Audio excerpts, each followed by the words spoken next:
Chers amis, bienvenue dans cette deuxième leçon consacrée à la conception et la modélisation d'une base de données. Donc, commençons par euh, annoncer le plan de notre leçon. Donc, dans le premier axe, nous allons voir le modèle de conception des bases de données. Nous allons en décrire les étapes. Et en troisième axe, nous allons voir les la mise en pratique de ce processus à travers un cas qui est proche de la réalité. Et enfin, nous allons terminer par une conclusion.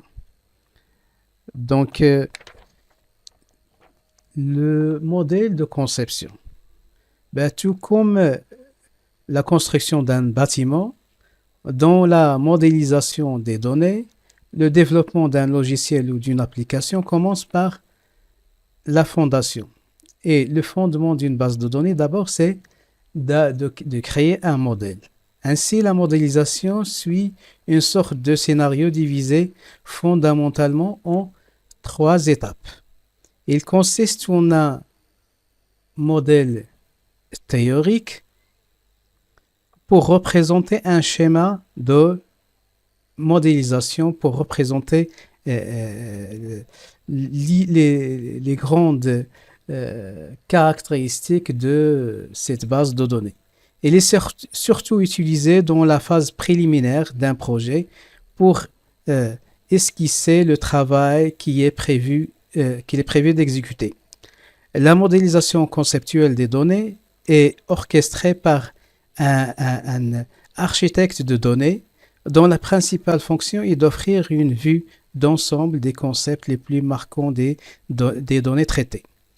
Donc, nous avons aussi, dans le deuxième niveau, le modèle de modélisation logique. C'est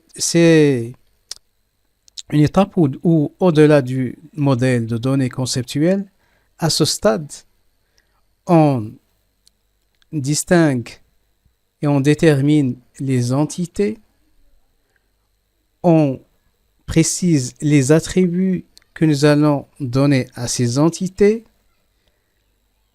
on dresse les relations de cardinalité qui existent ou qui devaient exister entre les différentes entités.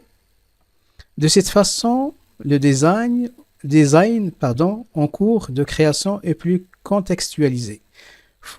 Il fournit maintenant des détails pour aborder plus précisément le sujet en question. Enfin, en troisième étape, nous passons à la modélisation. La modélisation physique, qui consiste en la dernière phase de modélisation des données.